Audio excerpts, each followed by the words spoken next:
ապահով համացանց։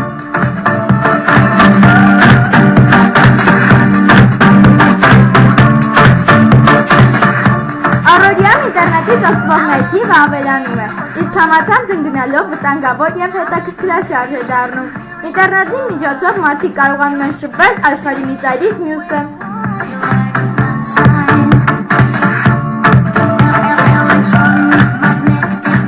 Համացանցում կան շատ սոցիալական ցանցեր, դրանք են Одноклассник, Контакт, Facebook, Twitter, Mail.ru,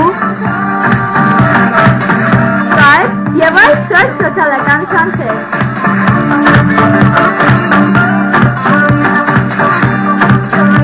Հաճախակի մարդիկ նստելով համակարգչի դիմաց ձեռք են բերում կախվածություն։ Կախվածություն խաղերից, շփումներից, ծրագրերից։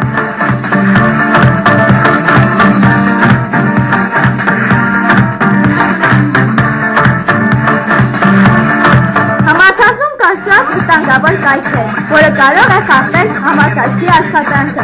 Իսկ ինչ պետք է անել համացանցն ապահով դարձնելու համար։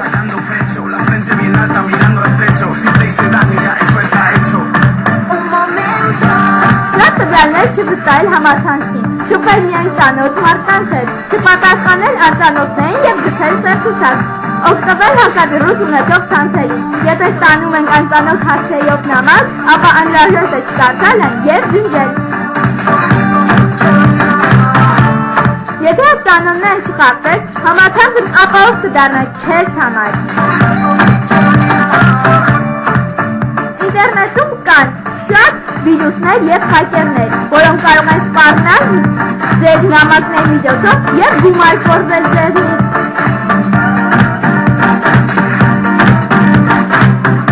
Իսկ ինչ պետք է անել այդպիսի իրավիճակներում։ Տարբերակ առաջին. կկարդամ այն, քանի որ անծանոթ հասցեից է, իսկ հետո կջնջեմ։ Տարբերակ երկրորդ. գումար կտամ և ապահով կգամ ինձ։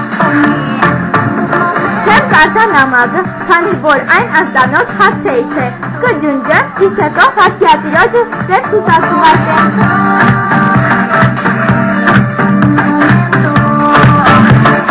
Ճիշտ պատասխանն է.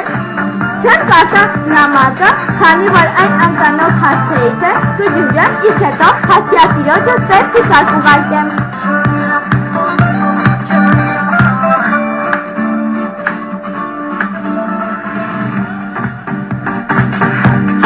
Ասացին, որ առօրյա համացանցից օգտվում են տարբեր սերնդի մարդիկ։ Արդյոք ճիշտ է այդ։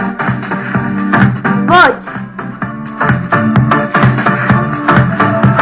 Հայաստանում գործում է դասարան EM-ը, որի միջոցով մենք աշակերտներս կարող ենք շփվել մեր հասակակիցների հետ։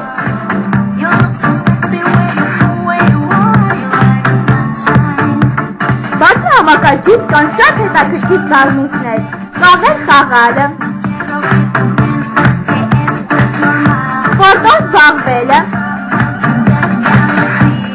գիրք կարդալը, հեռուստացույց դիտելը և այլն։ Կյանքը չի սահմանափակվում վտանգներով լի փոքրիկ դուփով, համակարգչով։ Մի օր կգա, որ չես ցանկանալ նստել համակարգչի դիմաց։ Եվ մի օր էլ կգա, որ համացանցն կդառնա ավելի ապահով, եթե հետևենք մեր կանոններին։ Կարդաց Էվելինա Ավետիսյանը։